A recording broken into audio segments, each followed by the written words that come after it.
As COVID-19 cases in the country continue to climb, the government of India has sought to contain the spread of this deadly disease by shutting down the country.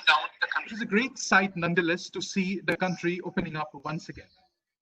The lockdown measures have been accompanied by a dramatic rise in cybercrime across the country. According to a recent Reuters report, attacks have soared 86% in the 4 weeks between the month of March and April. The same article published by Reuters also reports that it is estimated that one cyber attack takes place every 39 seconds. The spike in cybercrimes and attacks has citizens, primarily their wallets and personal data. This trend has been sharply increasing in percentage because most of India's workforce are remotely working as a result of the lockdown. Along with cybercrime, one of the most prevalent social evils of the country is drug abuse. June 26th is observed world over as International Day Against Drug Abuse and Illicit Trafficking. This year, the theme is Health for Justice, Justice for Health. The theme revolves around a holistic approach with respect to rehabilitation of drug addicts. Our very own Prime Minister, Shri Narendra Modi ji, kickstarted the Drug Free India campaign in February of this year by declaring that drugs are not cool and it should not be considered a style statement. To talk more on cybercrime and drug abuse, we have with us Dr. L.R. Bishnoi sir, the Additional Director General of Police, CID Assam. We are also joined by the Honorable Vice Chancellor of the Assam Royal Global University, Professor S.P. Singh sir. I welcome everyone to this webinar. Ladies and gentlemen, before we proceed with the webinar, just a request, kindly switch off your videos and mute yourself so that we have a smooth functioning of the event. Having said that, ladies and gentlemen, first and foremost, I would like to take this opportunity to request Professor S.P. Singh sir to put forward his introductory remarks. A little piece of information for our audience. Singh sir has been the driving force behind this webinar. With his 3 decades of experience in teaching, administration, and research at various capacities, like the Director and the Vice Chairman of the Sherwood Group of Institutions in Lucknow, and Senior Vice President Academics of the MIT Education Group, and the Vice Chancellor of MIT University of Raipur, are some of his most notable stints. So without any ado, sir, over to you for the introductory remarks. Hello, I'm audible, I think. Bishnoi Sahab, namaskar. Very good morning, Singh Sahab. You are very much audible. No, thank you so much. I'm sorry for a little glitch at my home. I recently shifted to Guwahati. Yesterday, I came here and I was trying to fix up things at home. And I'm home quarantined with due courtesy of yours. So I'm sorry for the 5 minutes delay of getting. It's a perfectly okay. Thank you so much. So Ayushman, thank you so much for a elaborated introduction of mine. I think this particular webinar is very, very relevant in present time because most of the people who are sitting at, this is my 80th day at home, and many people who are sitting at home, I mean, many people have lost their job, facing a lot of crises and problems. People are thinking in ways and means to engage themselves. Also, they are thinking of, some of them may be thinking of, if they are having criminal mentality and mindset, how to dupe people, how to find out some ways and means to find out innocent people and cheat them. Not only cyber crime with respect to bank or maybe taking your money, but many other ways, trolling. I recently have seen one major issue has happened in Delhi when some school students have started some chat box and they have started trolling some girl in their class and it has been exposed. Many such things are happening around. And all those things, whatever is happening around, is of great concern to all of us. Because we are dealing with young children. As a Vice Chancellor of Royal Global University is my duty, and also, honestly, it is required by to all of us, all teachers in Royal, to understand the nitty-gritties of cybercrime, to understand what can happen to any one of us, and especially to children, that they should not be having any kind of issues with respect to cyber connectivity, because earlier the screen time probably 2 hours, 1 hour, 3 hours for a kid. Now it is 8 hours, 10 hours, 12 hours a day. So, I mean, if this kind of things are happening, it's mind-boggling. And in that condition, probably I would say that this very, very relevant topic. And Bishnoi Saab, thank you so very much to, accepting this speaker and going to tell us something more about this. Second part is about drug abuse. Here I have a little positive, thing about drug abuse, in the sense, during this COVID time and when we were in the lockdown, and I was also staying with my children and the whole family was together, and it was very, very easy to identify a few things. I would say the boon of cybercrime with respect to drug or any kind of habitual things which you have. If you are habitual of smoking or drinking or drugs or anything, even if you are habitual of playing some games, I mean, everybody in your family probably knows now, unless and until they are sitting in their own rooms and not interacting with their children, not interacting with their parents or anybody. So the time when everybody has understood that who is having what kind of problem with respect to drugs, because the youth are very much into drugs, and many times we listen a lot of things about universities in Pune, universities in Bangalore, rape parties, what not is going on around us. So, but then this was the beautiful time, I would say, that very positive time for parents to understand the issues related to their children, and also to children and other family members. If their parents are having any issues and they are having some problems, some people have problems of not getting sound sleep, some people are having a number of things. So we have to find out where the things are. And this way, I think drug abuse should be curtailed in a major extent if people have come to know in the family that somebody is facing some problem. So this is the right time post-COVID. Then we should understand the problem of our people in the family, children or youth or old, and try to rectify it as much possible. COVID time. Yesterday we started lockdown 1.0. This is the time we can reduce drug abuse in India to a larger extent. So this is my mindset. I don't know it was quite relevant or not with the beginning of the webinar, but I thought, let me give you my mind, what I think about these two topics. And if Ayushman, I will be happy to take a few questions during the webinar. And over to you, Ayushman. Thank you so very much, Bishnoi Saab. All the best. Thank you. Thank you, sir. Ladies and gentlemen, the theme of the webinar is insights into cybercrime and drug abuse. To deliver a talk about it, we are honored to have amongst us Dr. L.R. Bishnoi, IPS, Additional Director General of Police, CID, Assam. Well, Dr. Bishnoi is a well-known public figure who needs no introduction. Hailing from Hisar in Haryana, Dr. Bishnoi joined the Indian Police Service in the year 1991. His first area of posting was in Udalguri, where he conducted several anti-insurgency operations. And since then, there was no turning back for him. He received the Police Medal for Gallantry for neutralizing many NDFB and ULFA militants. Over the years, he has served in many capacities across the state. He has received over 7 medals, 14 DGP commendation certificates, and several appreciation certificates.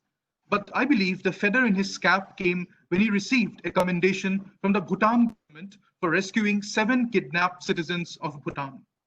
In the year 2017, he was awarded the Distinguished Services Medal.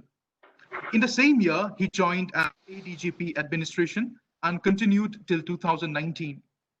Since February 2019, he is continuing as ADGP CID, Assam, playing a pivotal role in monitoring and control of crime in Assam. We at Royal Global University are honored and privileged to have Dr. Bishnoi sir as the speaker of the webinar. So before I request Dr. Bishnoi to speak, ladies and gentlemen of the audience, please switch off your camera and mute your microphones. And in case you have any questions and queries, kindly post it in the comment section in the chat box. We will be taking up questions at the end of Dr. Bishnoi's lecture. So ladies and gentlemen, without any further delay, we request our esteemed speaker, Dr. Bishnoi sir, to throw light and present us with some insights into cybercrime and drug abuse. Sir, over to you. Thank you very much, Ayushman. A very good morning to all of you. The respected the Vice Chancellor of Royal Global University, Dr. S.P. Singh, all the faculty members, dear students. First of all, let me express my sincere gratitude to Royal Global University in general and Dr. S.P. Singh in particular for having me in watching and giving me an opportunity to interact with you on very much relevant topics of cyber crimes and drug abuse. As we all know, we are going through pandemic right now. Little invisible creature called Corona is wreaking havoc worldwide. The time is unprecedented. I will call it unprecedented in the sense that because of the lockdown, most of the people are confined to their homes. As pointed out by Dr. S.P. Singh, majority of us are glued to the screen, either using mobile phones, computer, or laptop. The social media users, most of the time you will find them online. So online time has gone up. And this is exactly the cyber criminals. They are exploiting the situations when the police and other security agencies are on the road to maintain law and orders and to take care of migrations of people, millions of people from one corner to other corner of the country.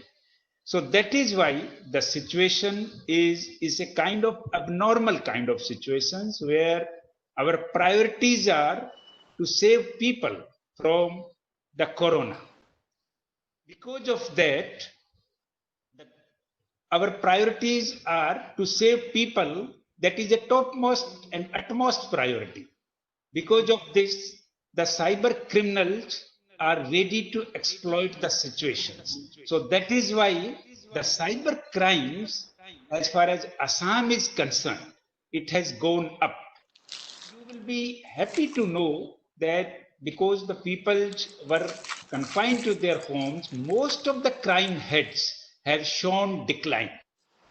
In fact, overall crime in Assam has gone down by 42%. But the cyber crime, unfortunately, has shown an upward trend and it has shown 57% increase. You know, before lockdown, on an average, 6 cases of cyber crimes were reported to police in Assam. But after lockdown, the 7.3 cases were reported daily. So you can very well visualize the situations that the cyber crimes have gone up because of two factors. Most of the people, they are at their homes, and not only people, but all the employees, they are working from the homes using the laptop, mobile phone, or computer. That is why the cyber criminals, they are trying to tempt the people by using their well-known modus operandi. Now the question arises, what is a cyber crime? Any crime committed by using electronic gadgets is known as cybercrime. When the criminals, they try to use the cyberspace to commit fraud with the people, then it becomes a cybercrime. So basically, I will go through some of the modus operandi used by the cyber criminals because this is a difficult time. We all are going through massive corona conundrums, and cyber criminals, they also exploit the name of corona. So they started using large number of domains name with corona theme so that the people can be easily lured. For example, the corona.app.site. This is not a government official site. This site is used by the cyber criminals. Basically, their aim is that they can befool the people in the name of tracking the corona in the name of updating people about cases, but they want to, tempt you to download their app, and once you download that app, your mobile will be infected.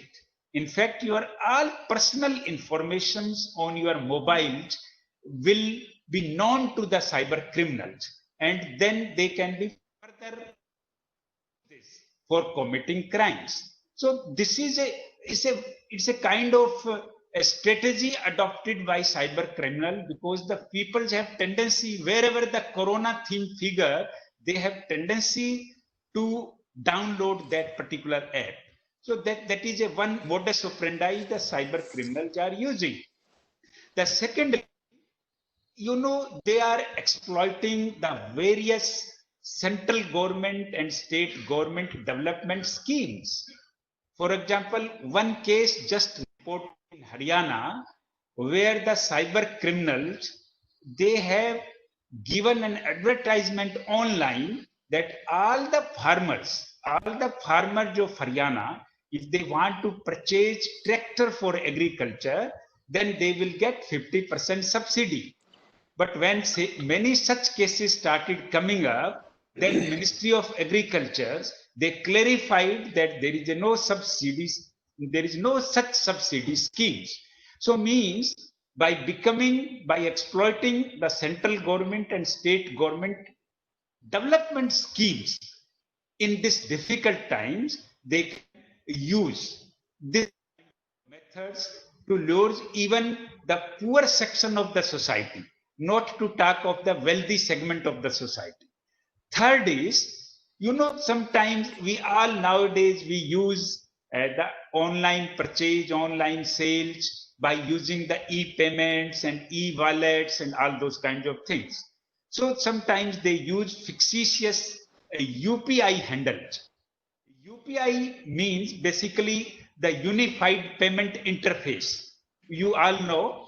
So by using fictitious UPI handles, they try to seek donations in the name of corona, that we want to help the victims of corona or the patients of corona, and that is why you are requested to donate money for their treatments. So by using such kinds of fictitious UPI handle, we should not trust them until unless it is the government or official website.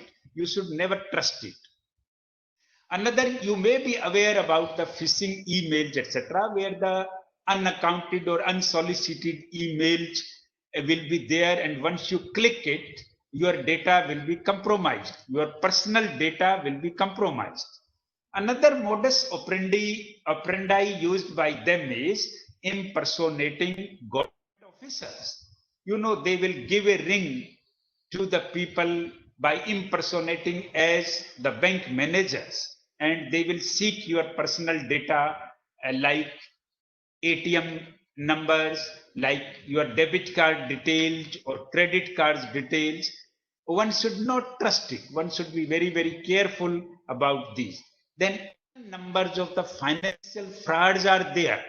The recently, because this is a corona crisis time, so the cyber criminals, they are exploiting the situations by sending email to the people for online sale of face masks, sanitizers, hand gloves, PP kit, like that.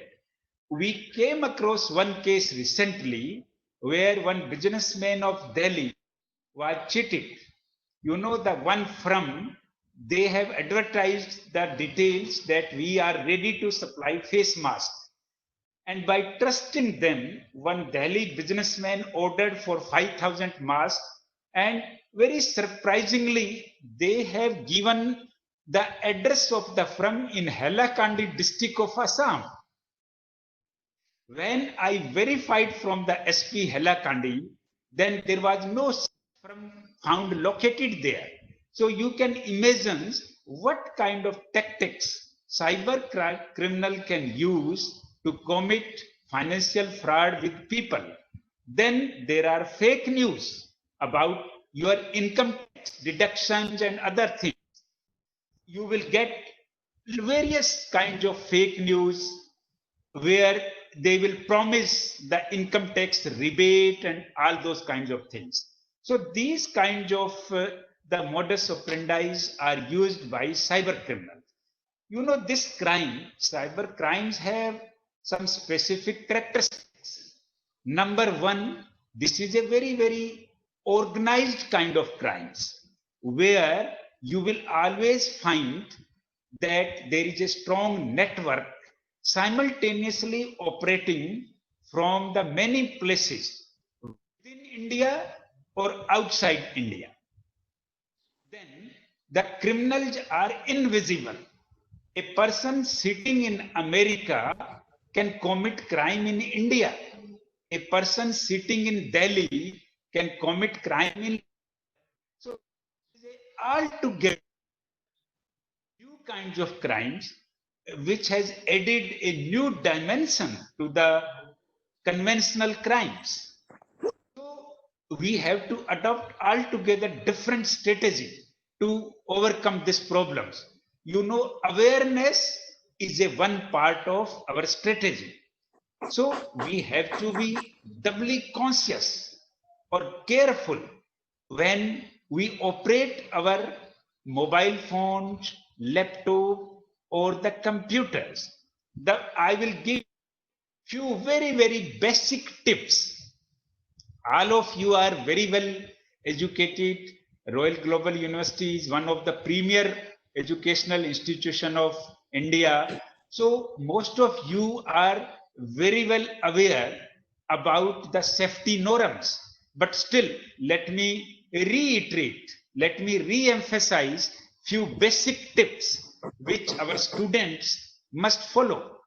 First is, everyone has to use very, very strong password. Strong password with two factors authentication. Then others cannot crack your password easily. So this is the very, very basic tip about which one has to be very, very careful.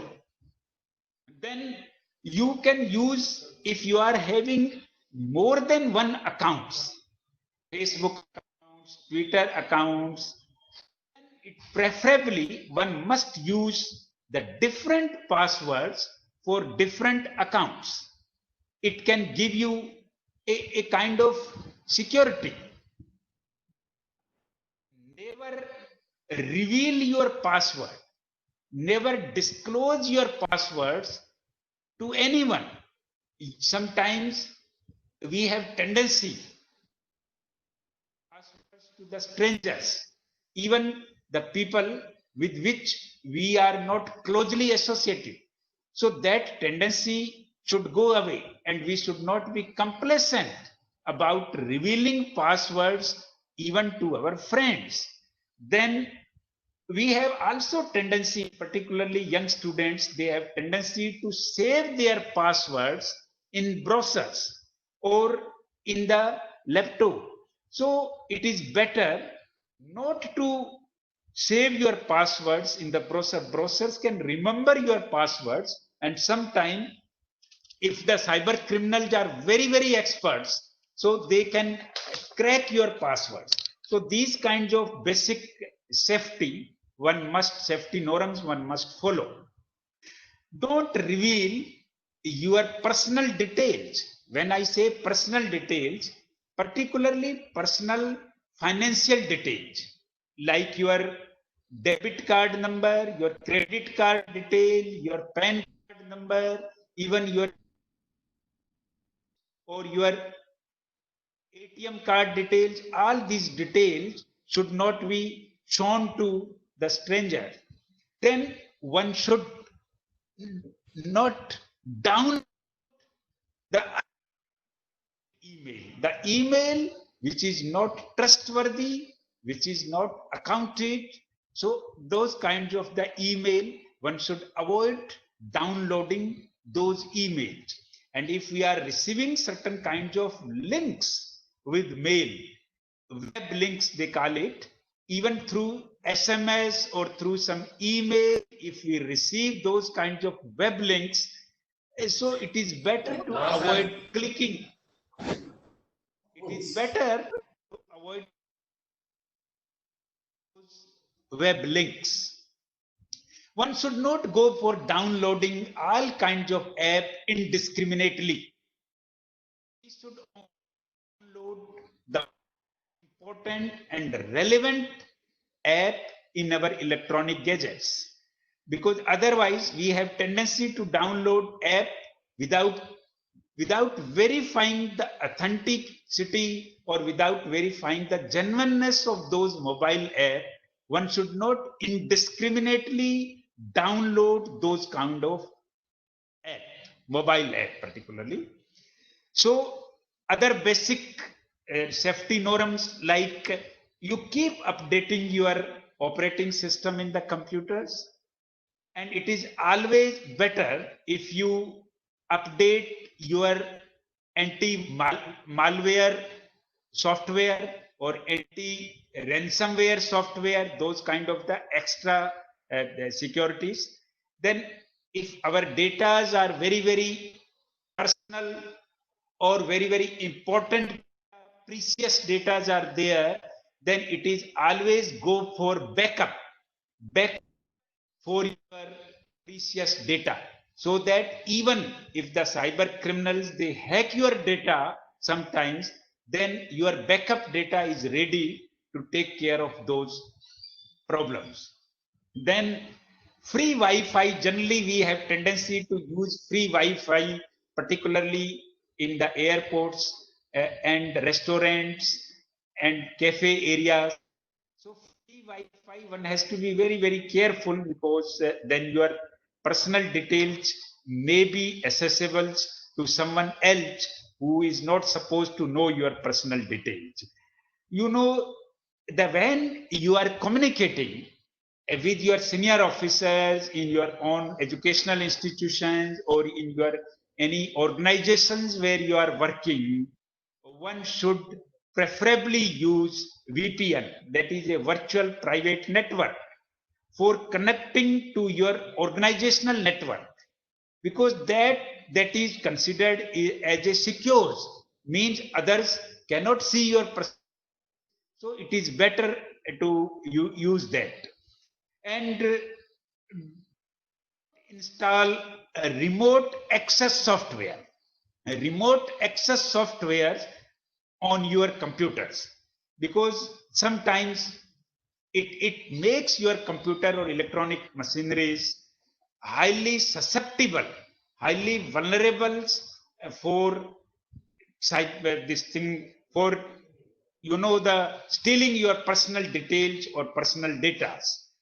Then you have to be very careful in using the passwords, particularly those passwords should not only be very strong, but encrypted kinds of passwords should be there. And to another suggestions to all my dear students is, please keep away from the porn sites. Porn sites or sexual sites, one should not explore those sites. One must keep away from those sites. These sites will corrupt your mind and will disintegrate your orientations and will break your concentration. So particularly in student life, one must avoid browsing those porn sites.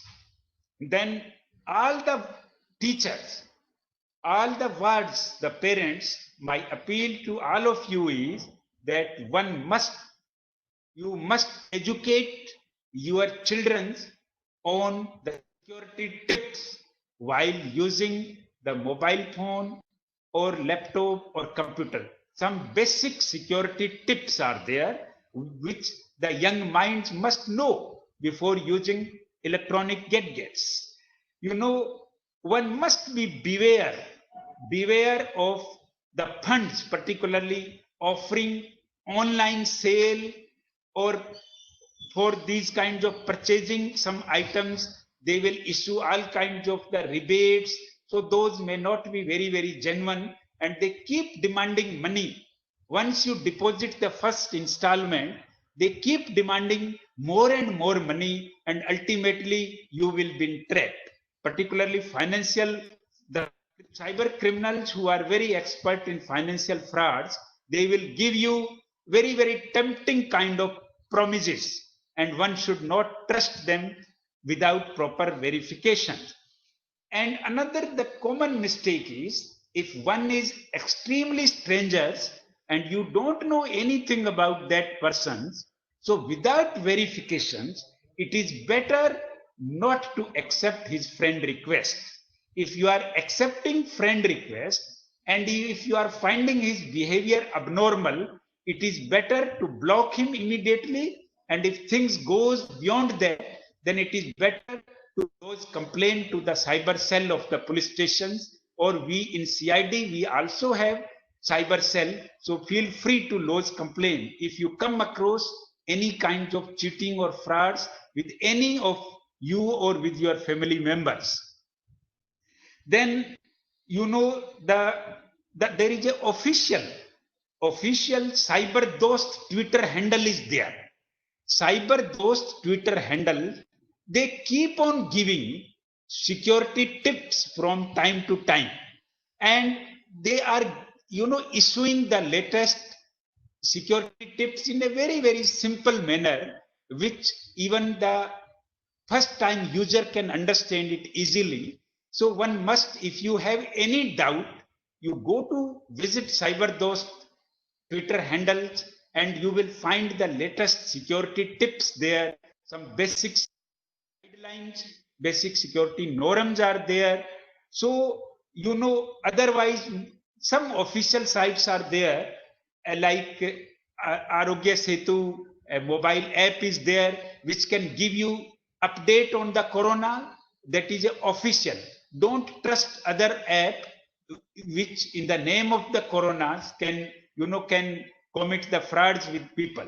So my appeal to all of you, please don't feel hesitations about the lodging of complaint to the police stations or the cyber cells of the CID if you are cheated by someone. You know, in CID, we have recently started a Facebook page, and we have circulated certain numbers in the social media as well. So if you are going through our page and if you are connected to CID Facebook page or Twitter page, we have circulated certain numbers, and those numbers operate round the clock. You feel free to lodge complaint on that number.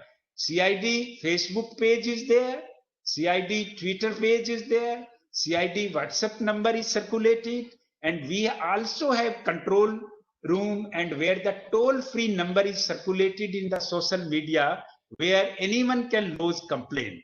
Other than that, we also have cybercrime portal and CCTNS portal also.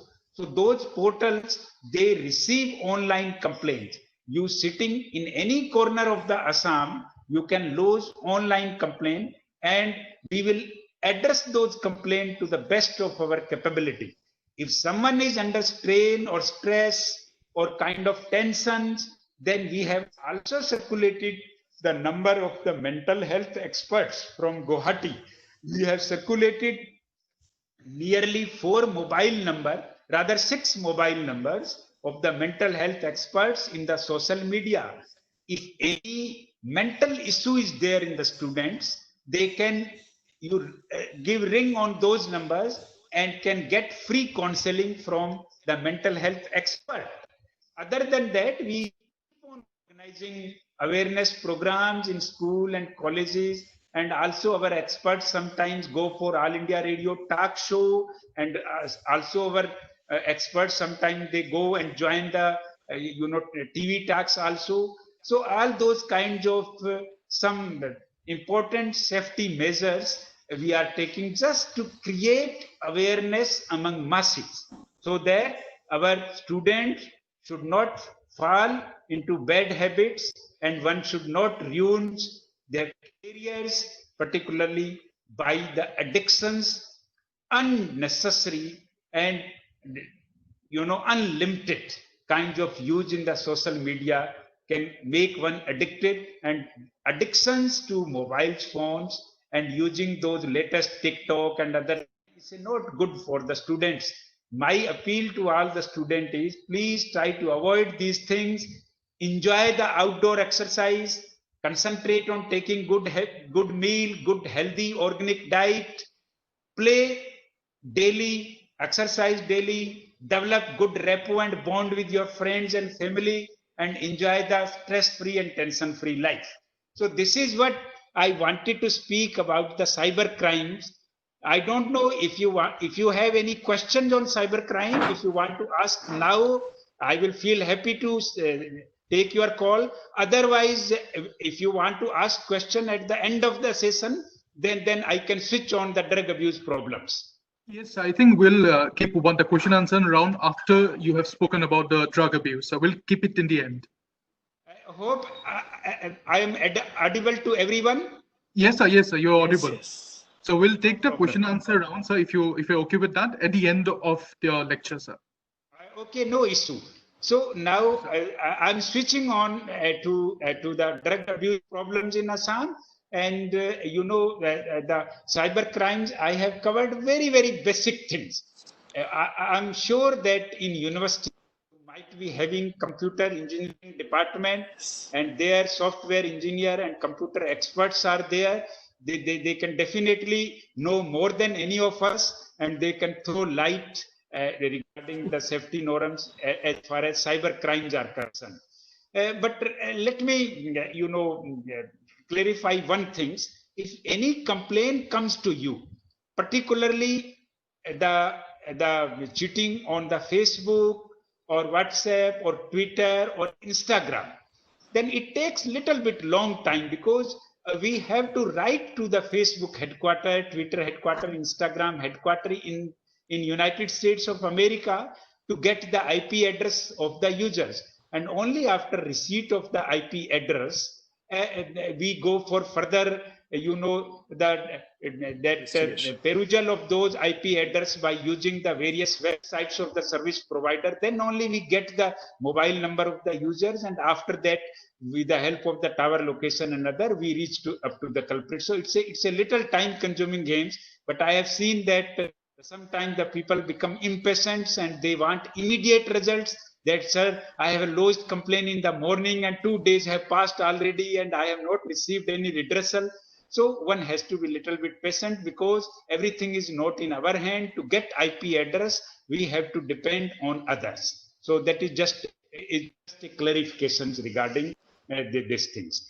So now can we switch on to these things?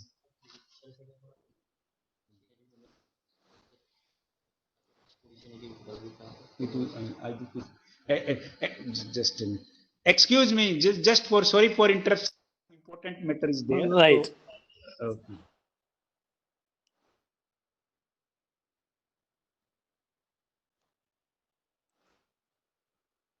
Ashman, you're also not audible.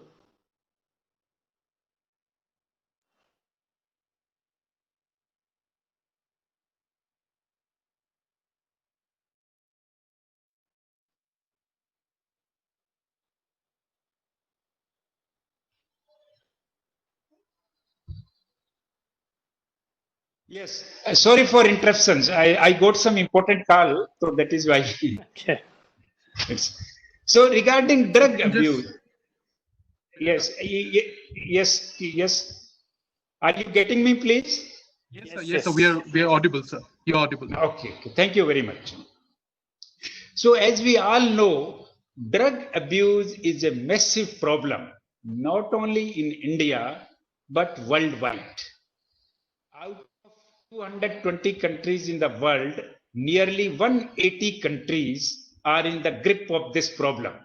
So almost 90% of the nations of the world are invested badly with the problem of the drug abuse. It's a very, very serious kind of problems, and it is, creating havoc worldwide.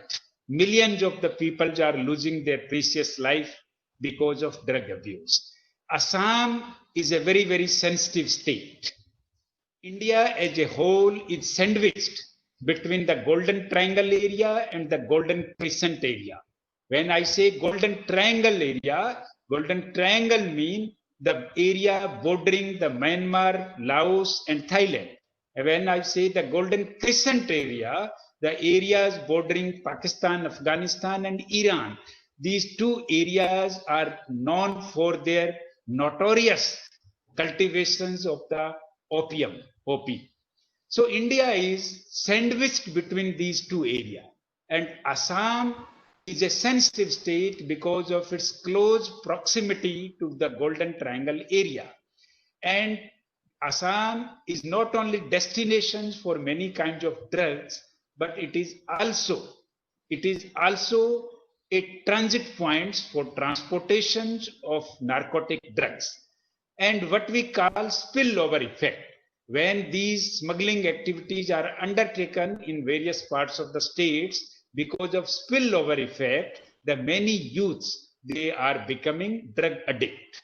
So we cannot afford to lose the precious life of our young generation. So that is why the drug abuse is a very, very relevant and important topic.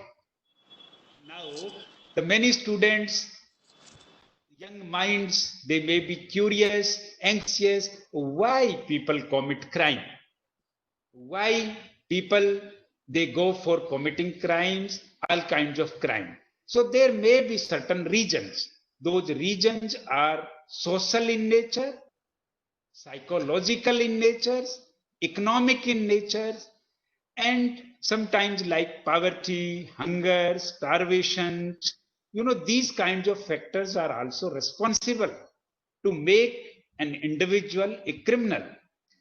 But some factors are there.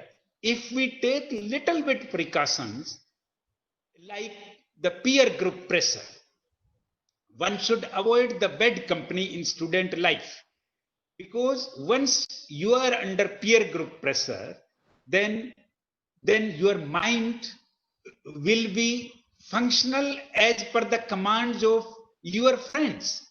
So accordingly, sometimes they may exploit your immature young mind. And that is why one has to be very, very careful while selecting friends. They should be trustworthy and good friends are there. Sometimes the family conditions are also responsible. These factors, I'm telling you from my personal experience, when we analyze the crime in CID headquarters, and when we go for the regions, etiology of the crimes, we find that sometimes the family problems also contribute in crime.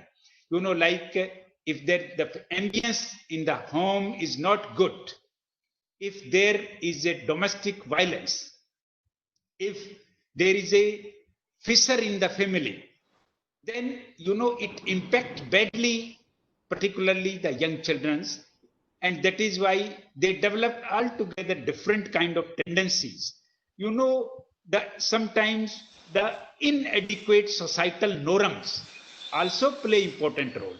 You might have heard our elderly people saying that earlier time was good, there was full control of family elders on the young generation, and then the society, it was controlling the conduct.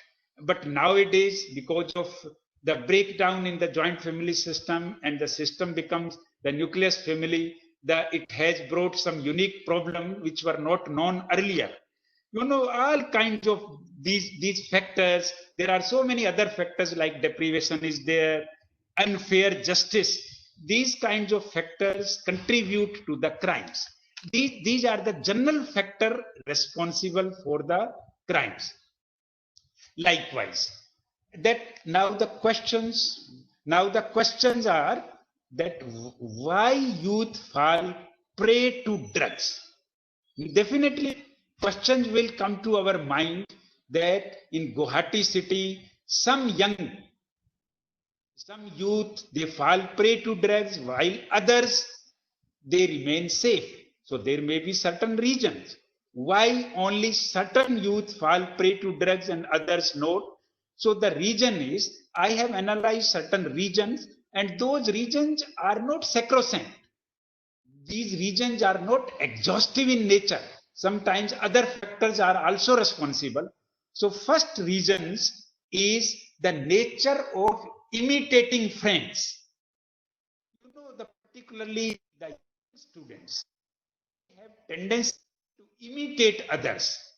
And when they see the movie in Netflix and others, and if they found someone, particularly the heroes, with unique style of drinking or smoking or going crazy, so those young minds, they try to imitate those kinds of the heroes. So, but imitating good friend is always okay, but imitating the friends who are already in this notorious business of drug abuse, one should avoid. The peer group pressures, already I have explained. You know, Dr. S.P. Singh explained you about the cyber, that mobile groups in Delhi, young students, they are trolling the girls. So, slowly and slowly, initially it was started by 2-3 students only, but later on, so other students became part of that gang and they also joined. So this is a real example of peer pressure. When others put pressure on friends, so they have tendency to join and succumb to that pressure and to join the groups. Sometimes the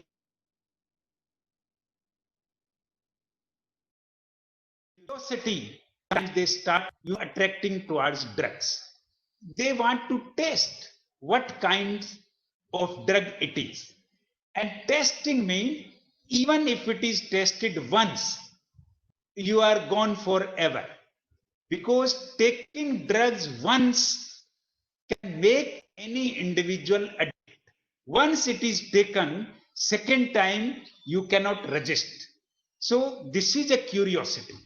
Then I have noted that few students, they take unduly stress, undue tension, particularly about academic marks. Your marks are not the end of life.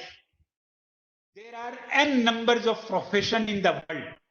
Becoming doctor and engineer is not the only aim. The students, as they must go as for their creative interest. Some can be very strong in the area of music, some can be very strong in sports, some can be very strong in cultures, paintings, debate, declamations. So all individual can never be same. We all are different. We cannot, so if one is getting 98% marks, it does not mean that every student in the class should get 98%. So 70, 80, 60, every mark has its own value. So you should inculcate the feeling of not particularly unduly stress or anxiety or tensions by keeping the academic score in mind. Then other reason is, sometimes if the family ambience is not good, if you are under stress, then you will feel boredom, and to overcome that boredom, the substance abuse habit comes. So one should avoid those kinds of habits. So now the question arises in our mind, what kind of signs, how we can detect the drug abusers, how the parents and the teachers, they can notice that particular student is taking drug or not. So there are definitely some symptoms are there which you should keep in mind, and once you know those symptoms, you can easily understand whether children are taking drugs or not, even if they are telling lie to the teachers, even if they are telling lie to their parents. Merely by seeing the symptoms or the behavioral change in the students, we can notice that yes, he has developed some wrong habits and he may be taking drugs. So first symptom is dull eyes. If they start taking drugs, their eye becomes dull. Unglazed eyes. The size of the pupil will decrease. Pupil mean that in the center of the eye, that black dot is there. That is known as pupil. If the size of the pupil is diminishing or decreasing, then you can sure that he is taking some substance or drugs. Second sign is drowsiness. He will feel lazy. Certain drugs will boost the brain activity. Certain drugs will decrease the brain activity. Certain drugs are hallucinogenic in nature. So different drugs have different impact on our body, particularly on our brain. Then it can give a, the running nose. Running nose is a very common sign in the drug addict. Then coughing, then feeling pain all the time in the muscles, bones and stomachs, and lot of sweating will be there. Then if he is injecting the drugs, then you can see lot of needle marks on their forearms. And if they are injecting drugs in veins, then you can see the needle marks, and those needle marks are the sure signs of the drug abuse. Then acne on the face, you will find that some people, they develop a lot of pimples, acute kind of acne you will notice in the drug addict. And drug addict will always have a habit of taking junk food. They will never relish organic, healthy, homemade food. And that is why the parents generally complain that when we will ask them to take homely food, then they always craving is for the junk food. So these are the certain basic symptoms which if the teachers and the parents know, they can very well visualize that students are going towards the wrong path. Then certain behavioral changes are also there. Like if you find that student has become argumentative suddenly, earlier he was very docile, he was very, cool and calm, and now suddenly he is showing the argumentative natures, then you can suspect that there is something wrong. Then his behavior will suddenly change. From gregarious behavior, he will start showing the solitary behavior. He will always prefer to remain single all the time, and he will not love to mix up with friends. Even if the friends will call him to play football in the field, he will be, very reluctant to join them. So that kind of solitary behavior will be there. And then parents have generally noticed that when they start taking drugs, suddenly they start telling lot of, lying. They start telling a lot of lying things to their parents, and they will never tell the truth. They will always hide. They will develop tendency to hide facts. Then their speech will change. If they are taking too much drugs, by particularly sniffing and snorting and smoking, then you can see the nasal, before the nostril, if the two white specks are there, white marks are there, so that is 100% confirmatory sign of the drug addicts, because they are all the times they are snorting and sneezing the drugs. Then certainly in hostel we have noticed that they have tendency to use mint or mouthwash just to hide the smell from their mouth. And if it is so, then you can suspect that either he started smoking or taking the drugs or taking alcohol. And so just to hide that smell, they will take mint or mouthwash, all kinds of those things.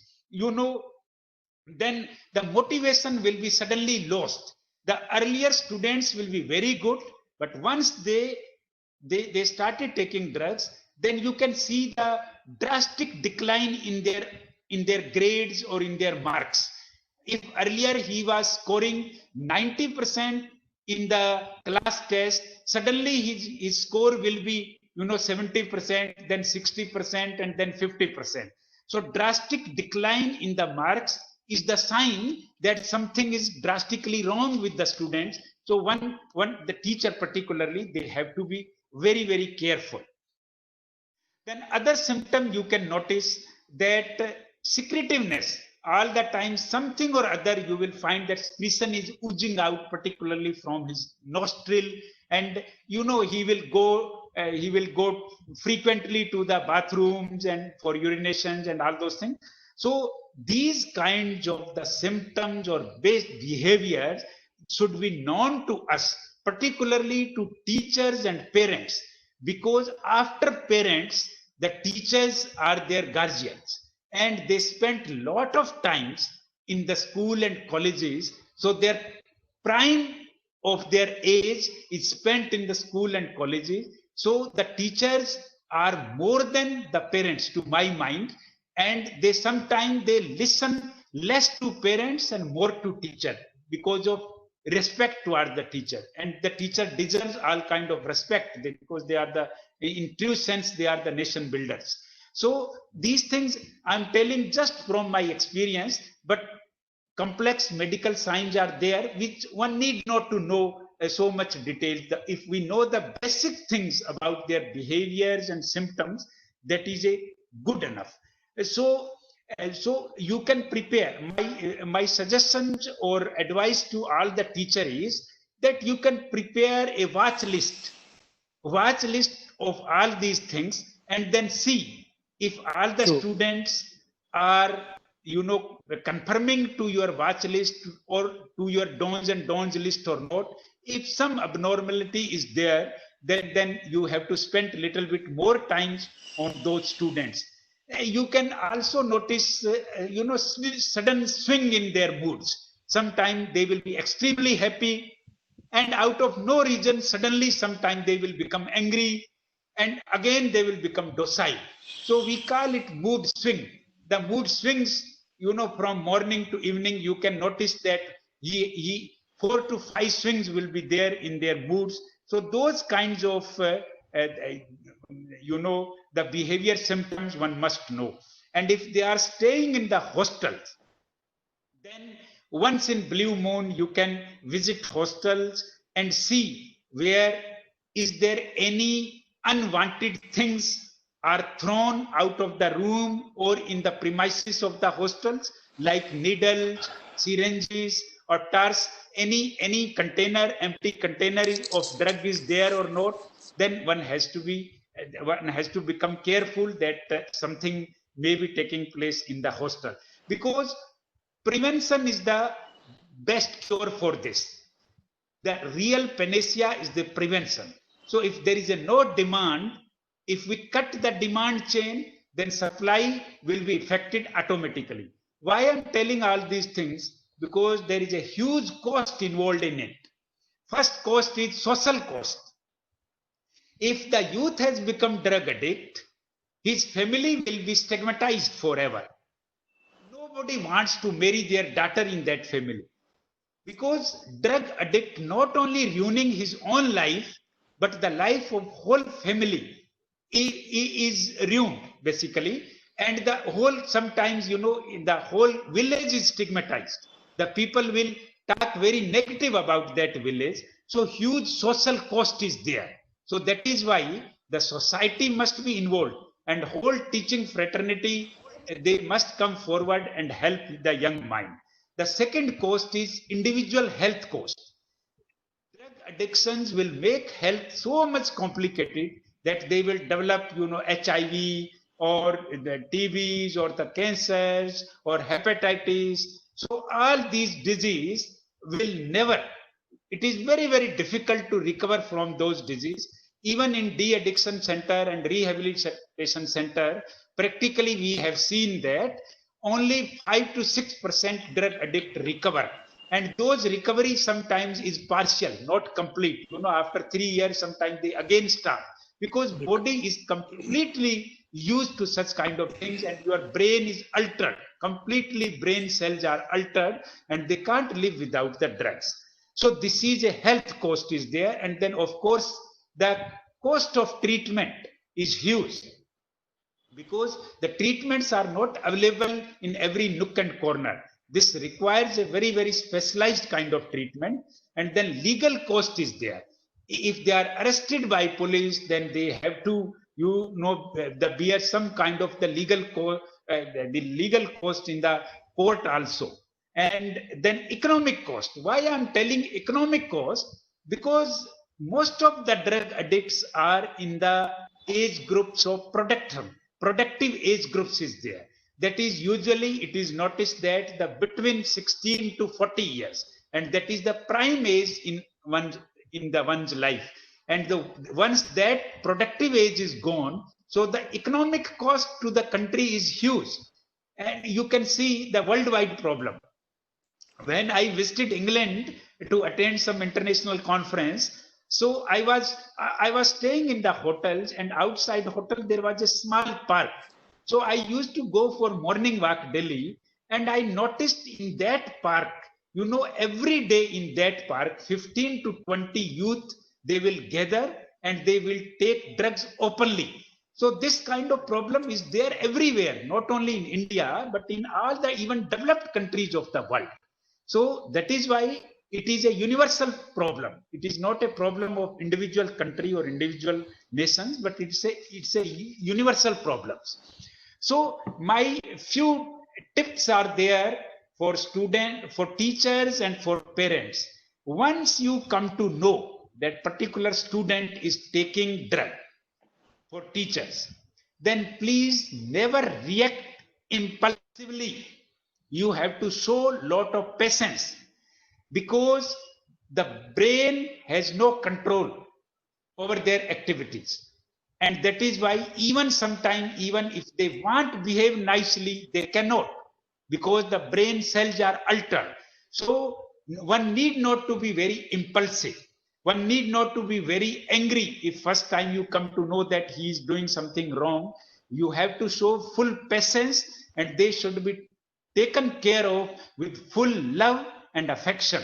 Otherwise, that will irritate any angry behavior from parents or teachers, will irritate them further, and will make the problem more complicated. And secondly, you encourage them to discuss the problem with open mind. Sometimes, the solution can come from the unforeseen corner. Sometimes the student friend can give you nice suggestions how to improve his behavior. So the teachers can take the help of their friends also. The parents can take the help of their friends also. So all the problems need to be discussed with open mind. But I have noticed that the parents, they are not very, coming forward kinds of, and they never disclose the problem at the initial stage.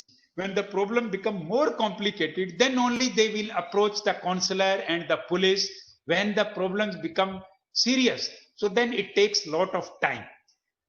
Thirdly, kindly encourage your students to participate in sports and all other extra co-curricular activities as per their interest, like singing, like dancing, like playing, whatever interest they have, like painting. You can have lot of fun, and you can also develop habits to involve the students in improving their health.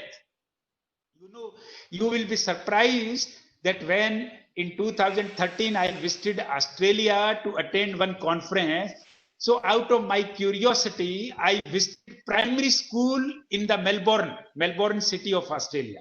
And in primary school, when I entered in that school, the 6-foot tall principal welcomed me, and he has taken me in the nursery class, and where I have seen the large sized pit on earth. And the teachers are just throwing young first LKG, UKG type of students in the pit. And out of curiosity, we asked the principal what the teachers are doing, why they are throwing children in the pit. So he said that we want to build up immunity in their body. So this is a kind of involvement of the teachers I have noticed there. So that is a bondage they have with young minds, that yes, they should be very healthy, super fit kind of, the youth, so that they can become good citizen later on. So kindly take care of their health and build strong bond, and try to give, other than your academic classes, you try to devote little bit extra time. I'm not saying huge time, but a little bit. Even if you spend 10 minutes daily on students' other habits, so they will remember you forever for your assistance, for your guidance, and the student can never forget your guidance, particularly in the school and the college life. It will permanently imbibe in their young mind, and which will be in their minds till they live their life. So these are few basic tips. Otherwise, the problem is huge and so many other complexities are there in these points. So I have no intention to bore the students with the theoretical lectures. And now I love to interact with the students, let them come forward some of the questions, and I will try to satisfy from my sides whatever little knowledge I have. I will love to share that with the students and teachers.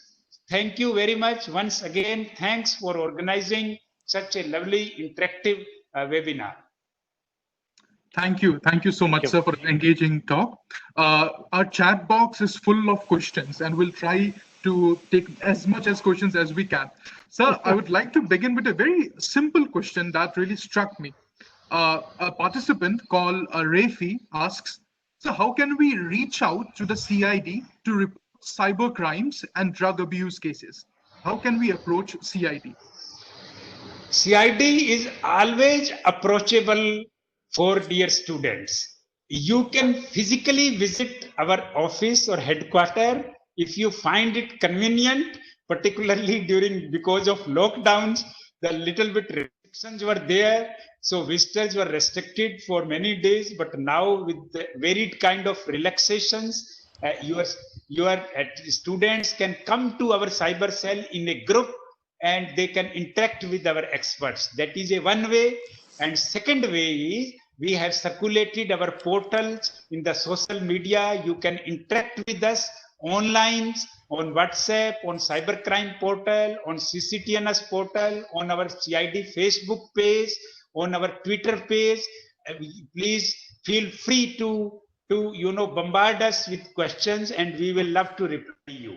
No problems, and your visit is always welcome. Absolutely, either physically or online visit. Thank you.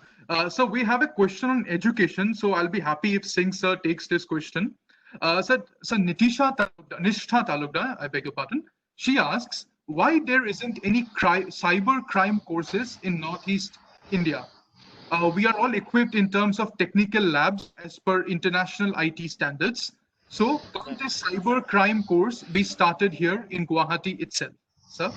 So can you repeat the question? Why cyber crimes are increasing? No, sir. No. Why aren't there cyber crime courses in institutions in Northeast India? Why cyber crime courses are not included in the curricula in the Northeast India?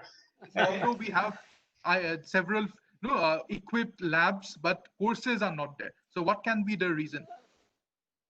So, it's a crime which has recently emerged. Earlier, when the mobile phones were not there, when the computers were not there, so such kinds of crimes were not there. So it's a kind of recent crime, and depending on the nature of and complexity of the crimes, many courses are organized. But in the degree courses like the Forensic University Ahmedabad, they have included certain cybercrime degree courses also, and for short certificate courses, the various institutes are organizing course, and Royal Global University must take a lead, and you can start graduation and post-graduation programs in cyber security. So I just want to add on. Yes, sir. Please go ahead. I just want to add on that, first of all, thank you very much for the question. We have actually launched one course in cyber crime and cyber laws that also includes cyber security. So that diploma course has been launched by Royal Global University. So Nishita or whatever has raised the question can very well join that diploma course this year. Second part is that in all our CS IT courses and during our orientation program, the basic requirement what Bishnoi Saab has actually discussed, many things we try to tell students while in the orientation program. And while we teach some certain courses to the students, we include those parts as a subject. But however, we do not have separate course for cyber crime or cyber security. We might think of including as a open course or maybe elective course in our existing system, depending upon the demand. So one, we have started cyber crime and cyber securities, and later on we can start more. So you can join that. Thank you so much. Thank you, sir. Thank you, sir. I agree with you, and your student Nishtha Talukdar will be happy to know about your recent innovative courses, and other university will definitely follow your footsteps. I think this is a matter of time. It's a matter of time. So many university and college will definitely come forwards about the cyber crimes courses and degrees in graduation and post graduation. Thank you, sir. So we have a question from Stuti Goswami. She asks, how do we laypersons figure out which sites are target sites of cyber criminals, and how much do updating our software really help? So as a common person, how do we find out that which sites are malicious websites, and how can we stop using those websites, sir? If you can throw some light on that. Okay, in any website which gives promises is a fraud and fake website. No official website will promise any money or any other things like job, etc. So this is the first criteria. One must keep it in mind, that if any website or any web link with messages promising you the the jobs, sudden jobs, and then prizes, and then lotteries, and all those sites are basically fraud site. Those sites will promise you that you have won $5,000 prize, so please deposit $100, and after that you will get the full money, etc., etc. So even if any website promising those kind of things should never be trusted and should be rather immediately deleted. Secondly, some the officials like PIB websites are there, which can give you details about the authenticity of the various websites. If they can explore those websites, you can very well, by exploring those websites, you can find which website is genuine and which website is fraud. Thirdly, if still doubt persists in her mind, then Shruti can ask teachers like you that what should be done now. I have received this. This should I click it or not? Your computer teachers can help you. They can also discuss and explore facts from the friends also. Blindly, it should not be little bit passive for verification, and then only go for further follow-up actions. So these are basic things, basically. Right. Yeah. So nowadays, everyone posts photos and videos on Facebook, on Instagram. So we have a question from a participant called Rumi.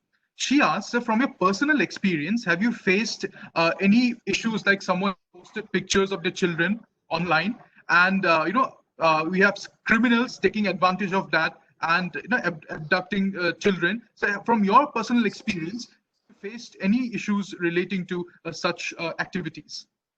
As the personal experience means that she wants that I have gone through those problems, or whether we No. Your office. As an officer of the Indian police. Okay. We have been receiving many such cases. Many such cases we have been receiving from the victims, and because we never disclose the identity of the victim, particularly if they are women. Secondly, if they are minor. So many things we keep secrets as per the Supreme Court guidelines, and criminals, they always exploit those kinds of tendencies, So you will be happy that in last 5 years, we have sold nearly 400 such complaints, and many criminals have been arrested, and many victims' grievances have been redressed. But still, because the quantum of the cyber crime is increasing, so that is why maybe some victims may not have complete satisfaction out of the police action. but we are trying our best. And if you sometime visit our cyber lab, we will explain you in detail how we reached up to the cyber criminals and how we arrested them. So that thing will take a little bit more time. Okay. Yes, thank you, sir. So we have a question from Sagar Limbu. He asks, India has been infamous in the world for its scam call center. One thing that is helping these call centers to get away with scamming people is by only targeting international victims. So he asks, are we going to see some changes in the law that allows for easier prosecution of people who commit such crimes? He's talking about scam call centers. Whose question it was? A gentleman called Sagar Limbu. Sagar, sir. Sagar Limbu. It's a very good question, and I must appreciate his questioning skill. This is a question is very relevant that in call centers, generally they target the international audience. Generally they targets because they know that in developed countries, if they can impersonate certain officers, then people trust is very high there in their institutions. So that is why they trust it easily.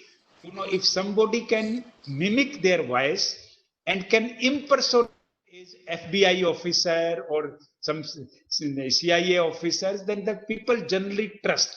And that is why cybercrime, they exploit that situations. And last year in Guwahati, we have busted one call center where we have arrested 30 people at one go.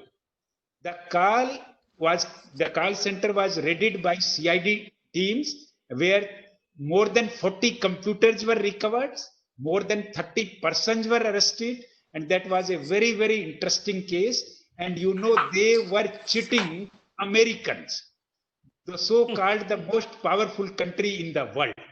And most of the accused, they were under metric from various states of India. They were so expert in mimicking the voice of the FBI and CIA officer that they have cheated many high rank officers, including doctors and engineers there. So you can very well visualize the innovative mind of the under metric criminals and cheating the engineers and doctor of America, the most powerful country. So call center we have busted in Guwahati. After that, no such case has reported. And if any information comes to your notice or anyone's notice, so please feel free to share input with us and we will take immediate action. So, but as far as law is concerned, the Information Technology Act, IT Act 2000, it covers that. And other than that, other sections of IPCs are also included depending upon, like cheating sections there, fraudulent sections are there. If they have misappropriated government money, then those kinds of sections can be, added. But basically, because they have used the computer to cheat, so generally we add IT Act sections.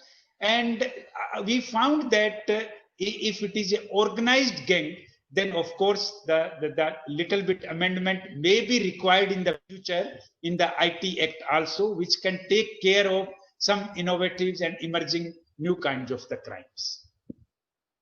So we have one question relating to education that has been asked by both the faculty and the student. I have combined both the questions and I'll present to you as one. Bhargav and Masoom Janeed. Bhargav and Masoom, they ask that at the present scenario, we are using lots of online apps for online video conferencing where we teach students and students take part in our classes. So the question is, sir, that since lots of online pedagogy has emerged in this new epidemic time, so what are the safety measures that you would suggest the teachers and students while using online audio video conferencing apps? The first and most important safety measure is that the group participant must be known to the organizers. You should not include any stranger in the groups. All the students, you must have acquaintance with them. And the second most important thing is your ID should be kept secret. It should not be shared with anyone who is not supposed to know. So everything should be on need to know basis. So then the little bit secrecy can be maintained. Otherwise, it is a kind of exchange of views only, exchange of thoughts and experience only. So I don't think that unless we disclose very, very personal and secret informations, until unless that there is no imminent harm in it. But basic, security norms like maintaining the coherence in the groups, then your secrecy of the ID, your code words, all those kinds of things should be kept in mind. Professor Singh, sir, since you have been taking online classes since the month of March, have you faced any problems regarding online teaching, sir? I would like to know your opinion on that. Just quickly, frankly speaking, Bishnoy Saab, ek minute. Frankly speaking, I have not faced any problem because all security measures which actually are required to conduct online classes, we have learned in the very beginning.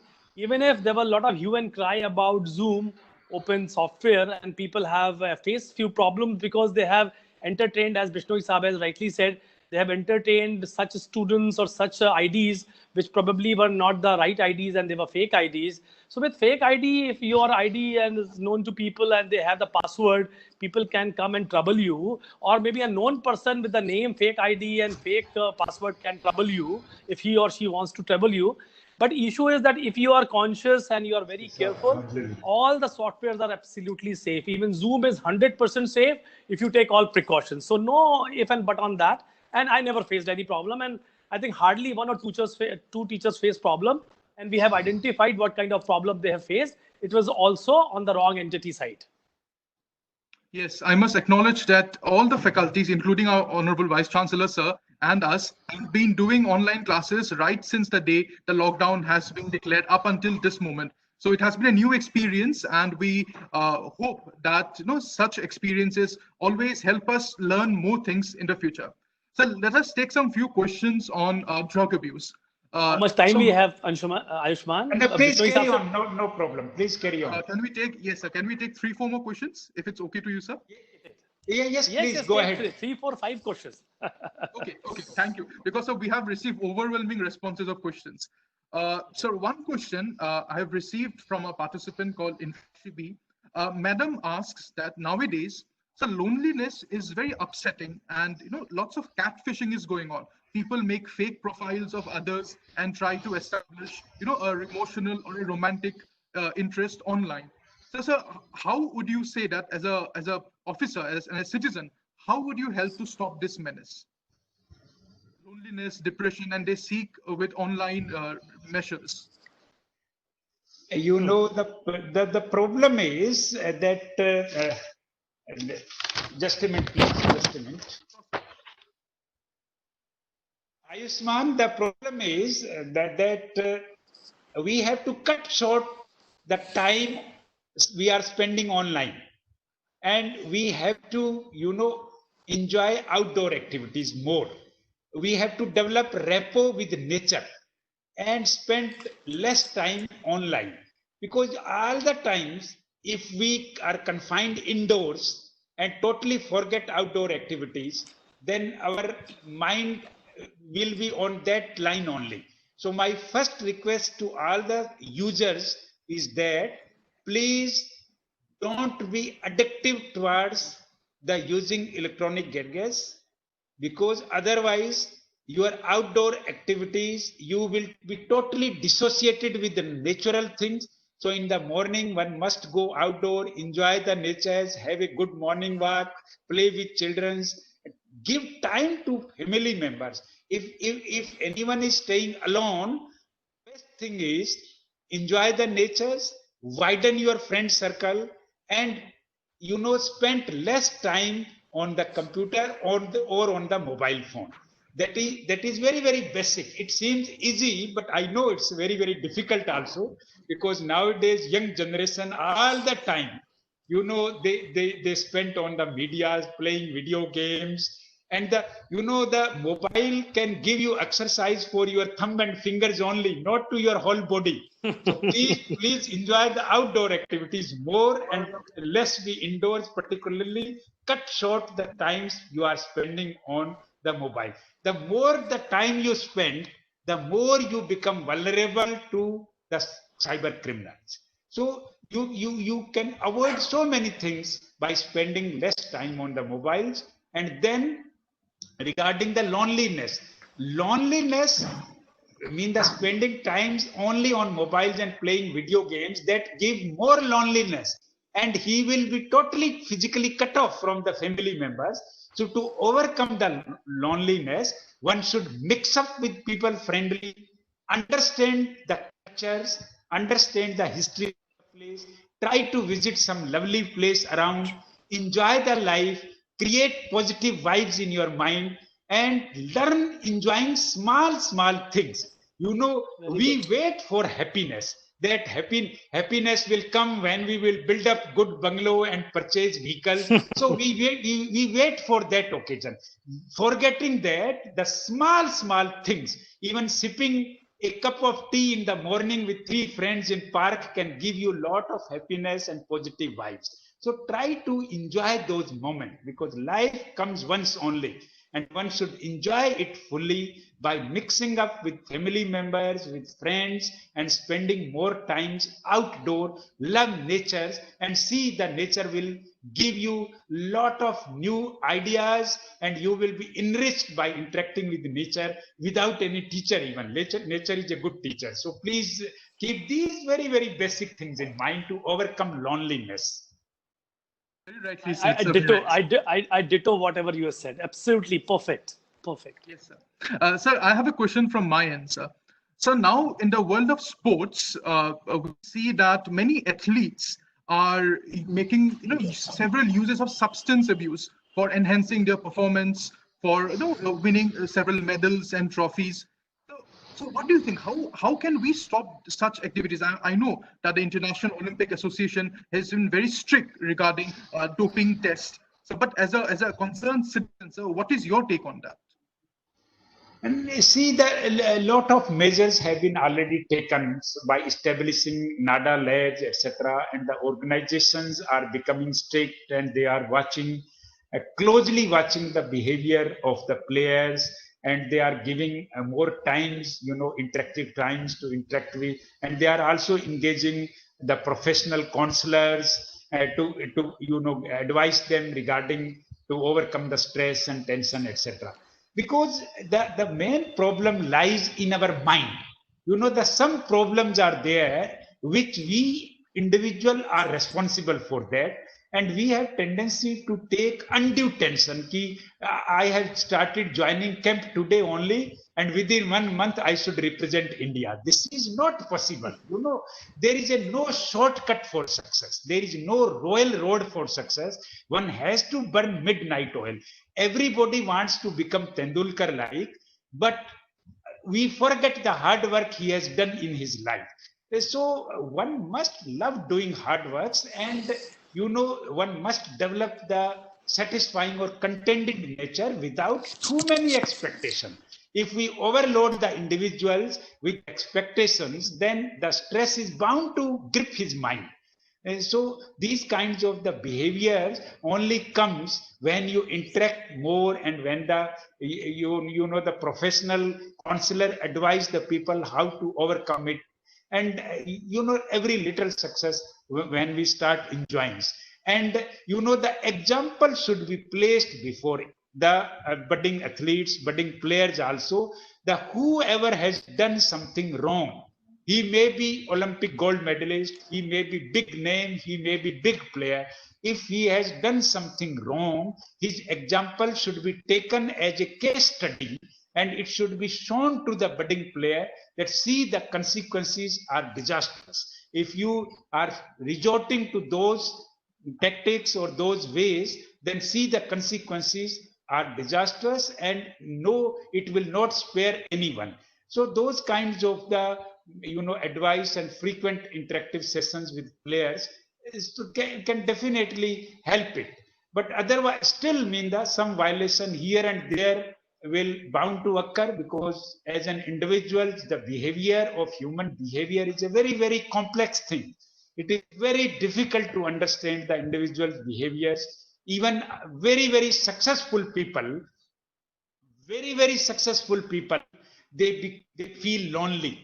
And when they feel lonely, it is immaterial whether you are having 50,000 square feet house or 100 square feet house, both will be feeling lonely equally.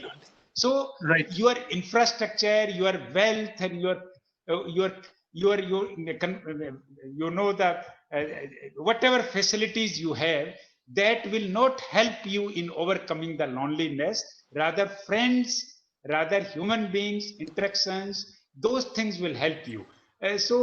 Greed is also a question, here. We have developed, the unlimited greeds, and some greeds which can never be fulfilled, and then it generates lot of tension in our mind, and that is where the problem lies. I really fail to understand that after winning the gold medal in Olympics, what else is left to achieve? But still people resort to all these kinds of, taking steroids and drugs. So basically it's an unlimited greed. And that greed, human greed, is also destroying natures, and the natures had sounded alert many times, but if we will not improve, then that it's bound to hit us badly. So these are the few basic points comes to my mind. Otherwise, the experts can throw more lights on it. Yeah, thank you, sir. So if you allow, can we take one final question? Please go ahead. Yes, yeah.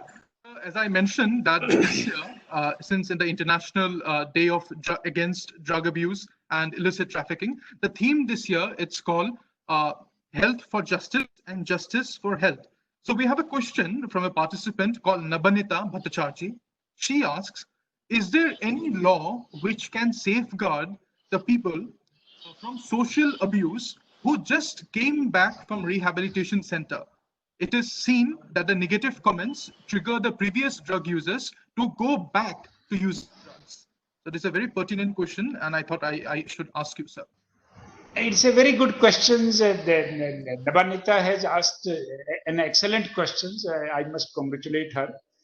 So basically her question is that if the drug addict recovered from the problems of drug abuse and joined back his family, then certain people, they still cast aspirations on him and continue to stigmatize him and his family. So here basically, again, it is a behavioral aspect. Once he improved, he needs lot of love and affection. The past history should not taunt him all the times, should not follow him all the time. If he has shown improvement, others should also appreciate it. And secondly, by casting negative aspirations will not benefit us. If an individual is saying something negative about other individual who is just recently recovered from the problem of drug abuse, that individual will not be benefited in any way. If we will show empathy and sympathy, then rather his family will appreciate him more. So basically it is a behavioral issue. Laws are many. There is a plethora of laws, but laws is not the solutions of every problem. Some problems are very, very social in nature.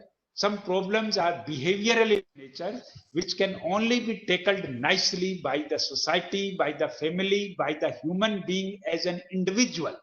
We must become human beings. We must not become inhuman beings.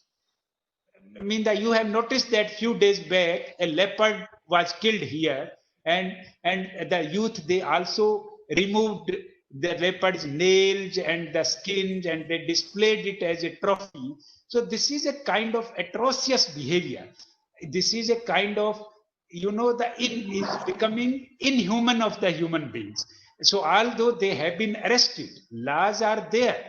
Lot of laws are there, like Scheduled Caste and Scheduled Tribe Act is there, where if the person belongs to the scheduled caste and scheduled tribe community, you can't take his caste name and you can't taunt him all the times, and casting unnecessary aspirations which have negative consequences. Then IPC laws is there that he can be booked for damaging his reputation.